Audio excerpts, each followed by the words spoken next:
अस्सलाम वालेकुम and welcome back to my channel. आज बहुत ही प्यारा मौसम है और बारिश हो रही है। काफ़ी दिनों से बारिशें हो रही हैं और पाकिस्तान में तो सुना है कि इतनी ज़्यादा बारिशें हो रही हैं कि सैलाब की सूरत हाल हो गई है। तो अल्लाह ताला सबको अपने हिफ्ज़ मान में रखे और अल्लाह ताला इस बारिश को रहमत बनाए, ज़हमत ना बनाए। आमीन।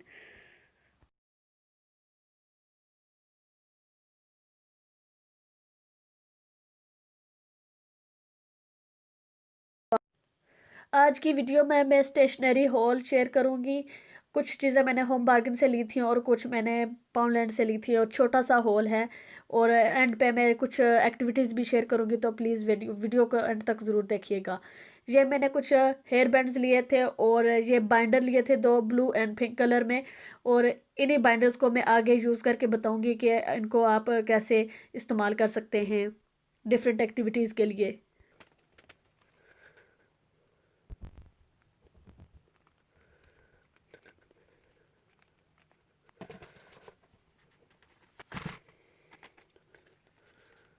ये जो पेंसिल थी ये रेज़र वाली थी और रेज़र वाइट साइड से जो रेज़ करती है, इसी पेन के साथ आप लिखो और दूसरी साइड से आप रेज़ करो तो वो रेज़ हो जाता है। मतलब गलत हो जाए तो आप उसे सही कर सकते हैं।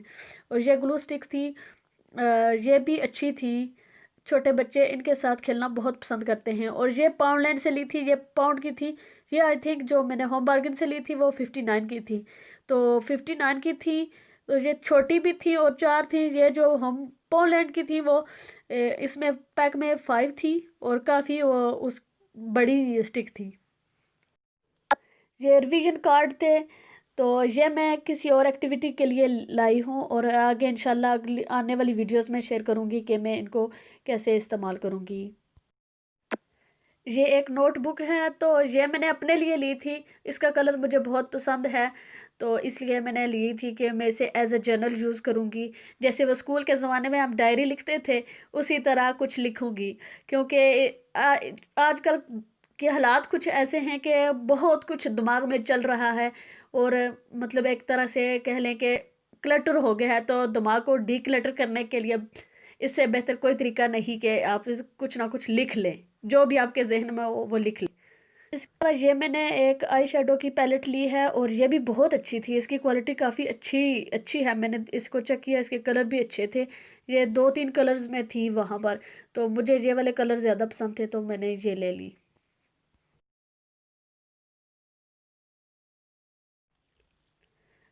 और ये मैंने छोटे छोटे 3 कम्फी ब्लैंकेट लिए हैं और ये 2 पाउंड के 3 थे। अच्छा जी, अब आ जाते हैं इंटरेस्टिंग पार्ट की तरफ। और अच्छा, मैंने ये जो है जिप लॉक जो बैग होते हैं उनको मैंने छोटे छोटे 2 सुराख कर लिए थे और बाइंडर में इनको मैंने लगा दिया है। आप चाहें तो पेंसिल केस जो होते हैं वो भी यूज़ कर सकते हैं। तो मैं जो है सब कुछ एक ही बाइंडर में रखूँगी ताकि आसानी के साथ एक ही जगह से सब कुछ मिल जाए। तो इसमें मैंने डिफरेंट कलर्स के crayons, pencils, erasers and glue sticks वगैरह रखी। छोटे जिप लॉक बैग में मैंने बीड्स रखे हैं और आप अपने बच्चे के इंटरेस्ट के हिसाब से यहाँ कुछ भी रख सकते हैं। अगर बच्चे को कार्स पसंद हैं तो आप कार्स भी रख सकते हैं। और ये बाइंडर मैंने नर्सरी टू रिसेप्शन के बच्चों के लिए बनाया है। और मेरी बेटी जो है पहले नर्सरी में थी और अब वो रिसेप्शन में जाएगी, तो ये एक हिसाब से आप नर्सरी के बच्चे के लिए बना सकते हैं। यहाँ पर मैंने अपर केस लेटर्स की एक्टिविटी बनाई है और उसके बाद ये लोअर केस की एक्टिविटी है। और ये मिक्स अप है, मतलब ये सारे लेटर्स नहीं हैं, आधे हैं। और इसमें जो डिफरेंट डिफरेंट साउंड्स हैं वो भी हैं, क्योंकि ये साउंड्स की एक्टिविटी है। यहाँ पर मैंने एक प्लेन पेपर रखा है और कुछ न्यूज़पेपर या मैगज़ीन जो भी हो, वो मैंने पेपर को छोटे छोटे पीसेस में फाड़ लिया है। आप चाहें तो कैंची के साथ कट भी कर सकते हैं। मैंने यहाँ कैंची नहीं रखी, आप चाहें तो वो कैंची भी छोटी सी जो पेपर कट करने वाली होती है वो रख सकते हैं। क्योंकि मेरी बेटी ने बाल कट कर दिए तो इसलिए मुझे जो है ना कैंची निकालना पड़ी, तो मैंने वो निकाल दी। तो आप यहाँ ये जो छोटे छोटे पेपर कट किए हैं डिफरेंट कलर्स के, और कोई भी किसी किस्म के भी पेपर ले सकते हैं, कट करके रख सकते हैं। और बच्चे जो है वो ग्लू स्टिक के साथ है इसे पेपर के साथ स्टिक करेंगे तो बच्चे इसे काफ़ी इंजॉय करते हैं। अच्छा, यहाँ पर मैंने कुछ नंबर्स लिखे हैं और कुछ नंबर्स मिसिंग हैं। तो यहाँ पर जो है बच्चे को नंबर्स जो मिसिंग हैं वो यहाँ पर लिखने हैं, और जो नीचे वाले हैं वो मैंने 10 से स्टार्ट किए हैं, क्योंकि यहाँ पर बैकवर्ड जाना है ताकि बच्चों को आफ्टर और बिफोर का कंसेप्ट क्लियर हो जाए। प्लीज़ मेरी राइटिंग को नज़रअंदाज कर दें। ये तो लगता है कि किसी बच्चे ने लिखा है, चलो काम चलेगा, इससे भी बच्चे पढ़ लेते हैं, तो इतना काफ़ी है कि बच्चे पढ़ लेते हैं। तो यहाँ पर मैंने हाई फ्रीक्वेंसी वर्ड्स लिखे हैं जो एवरी डे उसे रिपीट करने हैं ताकि उसे याद रहें। अगर बच्चे को ये आ जाते हैं तो उसके बाद आप उसे सेंटेंसेस बनाने के लिए भी कह सकते हैं। और ये मैंने 1 to 50 तक नंबर्स लिखे हैं। वैसे नर्सरी के बच्चों को जो है, नर्सरी और रिसेप्शन के बच्चों को 1 to 20 तक ही सिखाई जाती है।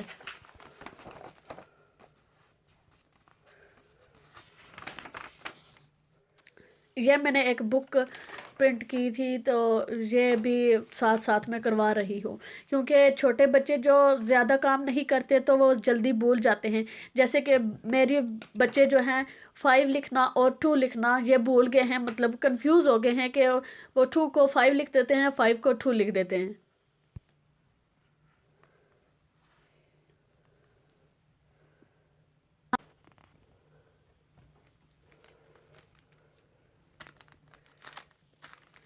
और यहाँ पर ये जो है ये मैंने अपने बेटे के लिए बनाया था। तो यहाँ पर भी उसी तरह की एक्टिविटीज़ हैं, ये बस उसकी एज के हिसाब से है, और ये कलरिंग पेंसिल्स वगैरह उसी हिसाब से हैं। यहाँ पर मैंने एक उसकी वर्कशीट बनाई थी, मतलब जो जो काम उसने करने हैं। जैसे कि वो आधे काम वो कर लेता है, मतलब टाइडी अप वो नहीं कर सकता और फाइट से वो नहीं बच सकता, लेकिन मतलब जहाँ भी सिबलिंग्स होते हैं वहाँ पर लड़ाई तो ज़रूर होती है, लेकिन वो इसका पसंदीदा काम है छोटी बहन से लड़ना। तो इसी वजह से उसे इसमें कभी भी स्टिकर नहीं मिला।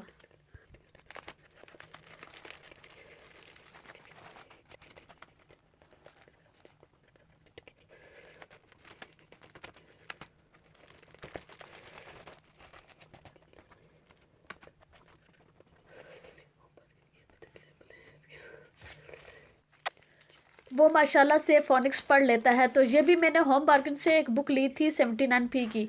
तो ये बहुत अच्छी बुक थी। Jack and beanstalk I think इसका नेम था। तो यहाँ पर बच्चे जो फोनिक्स पढ़ रहे हैं उनके लिए बहुत अच्छी बुक है, और वो इजीली इसे पढ़ सकते हैं। मेरा बेटा माशाल्लाह वो फोनिक्स में काफ़ी अच्छा है, वो पढ़ लेता है। वो ज़्यादा जो है काउंटिंग में वीक है। यहाँ पर मैंने ये एक वर्कशीट बनाई थी, तो कुछ वर्ड्स लिखे थे, इनको वो पढ़ लेता है। तो अब मैंने सोचा है कि यहाँ पर जो प्लेन शीट रखी है मैंने, यहाँ पर वो सेंटेंसेस बनाएगा। एवरी डे वो 2 से 3 सेंटेंसेस बनाएगा। तो ये मैंने खुद ही बनाई थी। मैंने मैथ की जो वर्कशीट है कि ऐड करना कैसे है। स्कूल से उसे जो काम मिला था उसमें मैथ का काम बहुत कम था, तो शायद इसी वजह से जो है उसे इतनी अभी समझ नहीं थी। तो मैंने सोचा चलो घर में थोड़ा थोड़ा करके उसे थोड़ा समझा दिया जाए। तो ये मैंने कुछ वर्कशीट्स बना ली हैं, तो अब वो माशाल्लाह उसे थोड़ी समझ आ गई है कि इसको कैसे करना है। ये नंबर्स की एक एक्टिविटी है। वो जो नंबर है वो कर लेते हैं, लेकिन इंग्लिश में लिखे हुए उसको नहीं समझ थी। तो मैंने सोचा कि इस तरह वो ये भी सीख लेगा। 1 to 10 इंग्लिश में भी लिखे हुए हैं, और इसको ये एक मैचिंग गेम बना दिया है ताकि वो उसे इंटरेस्टिंग लगे और वो कर ले। यहाँ पर उसके लिए 1 to 100 तक मैंने नंबर्स लिखे थे।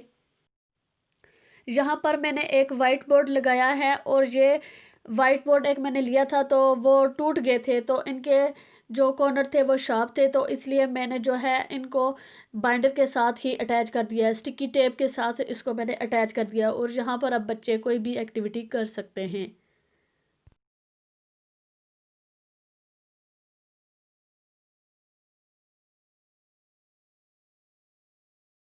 यहाँ पर मैंने बीड्स को इस्तेमाल किया है। पहले 2 बीड्स रखे और फिर 2 रखे।